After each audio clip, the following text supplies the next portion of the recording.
Hello friend, આજે હું તમારી સાથે શેર કરીશ એકદમ પોચા અને રૂ જેવા દૂધીના મૂઠિયાની રેસિપી, જે બધા જ ગુજરાતીઓને ખૂબ જ ભાવતી હોય છે. ના શાકભાજીની ના છીણવાની ઝંઝટ વગર ખૂબ જ સારી રીતે મૂઠિયા બનશે. તો ચાલો રેસિપી શરૂ કરીએ. દૂધીને ધોઈને તેને મોટા કટકા કરીને મિક્સર જારમાં એડ કરવા. 4 થી 5 લસણની કળી, આદુનો ટુકડો, 2 મોટી સાઇઝની ડુંગળી, 4 થી 5 લીલા મરચાંની પેસ્ટ બનાવવી. 1 વાટકી ચણાનો લોટ લેવો, વાટકીનું માપ સેટ કરી લેવું. 1 વાટકી ઘઉંનો લોટ, 1 વાટકી સોજી, થોડાક લીલા ધાણા, વરિયાળી, જીરું, અજમાને હાથેથી ક્રશ કરીને આપણે એડ કરવાનો.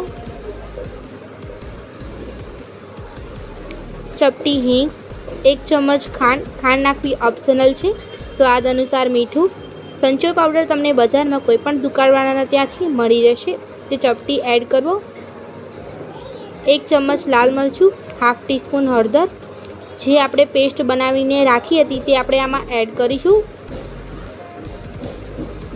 આને ખૂબ સારી રીતે મિક્સ કરી લઈશું.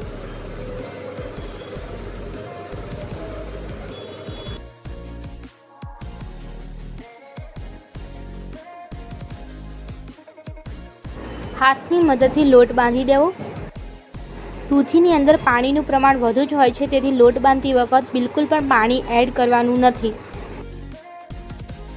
જો આ સમયે તમારો લોટ ખૂબ જ ઢીલો બંધાતો હોય તો તમે આમાં લોટ એડ કરી શકો છો, પરંતુ ચણાનો લોટ, ઘઉંનો લોટ અને સોજી ત્રણેયનું માપ સેટ કરીને લોટ એડ કરવો અને પછી લોટ બાંધી લેવો.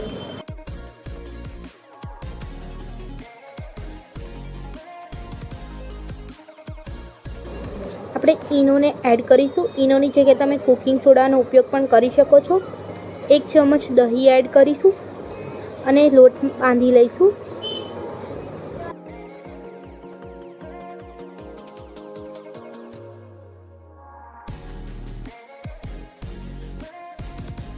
આ સમયે મારે થોડા લોટની જરૂર પડી છે, તેથી મેં ઉપરથી થોડો લોટ એડ કર્યો છે.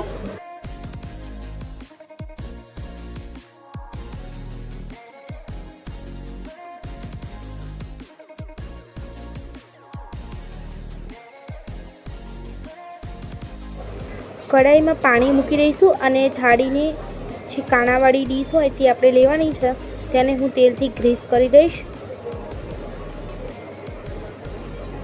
આપણે હાથને તેલવાળા કરીને આવી રીતે લુવા ટાઈપ બનાવી લેવાનું છે.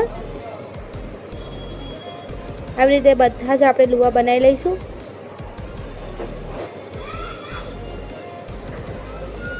ત્યારબાદ આપણે તેને ડીશ ઉપર મૂકી દઈશું.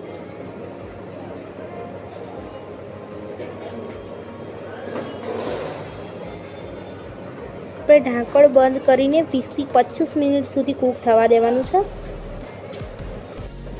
જ્યારે કૂક કરવા મૂકવાનું હતું ત્યારે મારે થોડા લોટના લુવા બચતા હતા, તેથી મેં 2 લોટના લુવા અંદર એડ કરી દીધા હતા. ચક્કાના મદદથી ચેક કરીશું તો ચક્કુ એકદમ ક્લિયર બહાર આવશે. તમે જોઈ શકો છો કે આપણા લુવા બરાબર બફાઈ ગયા છે. તેને મેં 10 મિનિટ માટે ઠંડા કરવા માટે મૂક્યા હતા. આપણે હવે તેને ચક્કુ કે કટરની મદદથી કટ કરી દઈશું.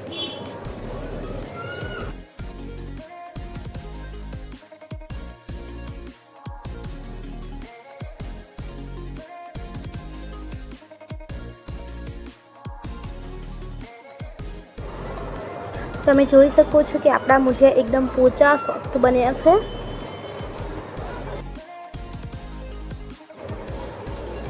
મેં બધા જ મૂઠિયાને કટ કરીને ડીશમાં નીકાળી દીધા છે. વઘાર માટે હું 2 ચમચ તેલ એડ કરીશ, રાઈ એડ કરીશ, મીઠા લીમડાના પાન એડ કરીશ, સફેદ તલ એડ કરીશું અને વઘારને બરાબર સાથે કરીશું. ત્યારબાદ જે મૂઠિયા આપણે કટ કરીને રાખ્યા હતા તે મૂઠિયા આપણે આમાં એડ કરીશું.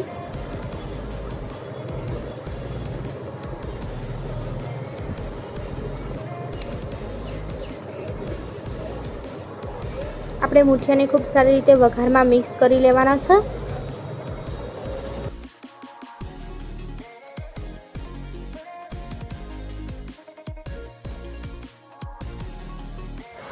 તમને મારો આજનો વિડીયો કેવો લાગ્યો તે કોમેન્ટ સેક્શનમાં જરૂરથી કહેજો.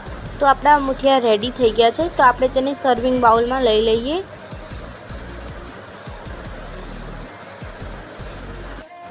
આવા જ વિડીયો જોવા માટે મારી ચેનલને લાઈક કરો, શેર કરો એન્ડ સબસ્ક્રાઈબ કરો અને બેલ આઇકનને જરૂરથી દબાવો. Thank you for watching.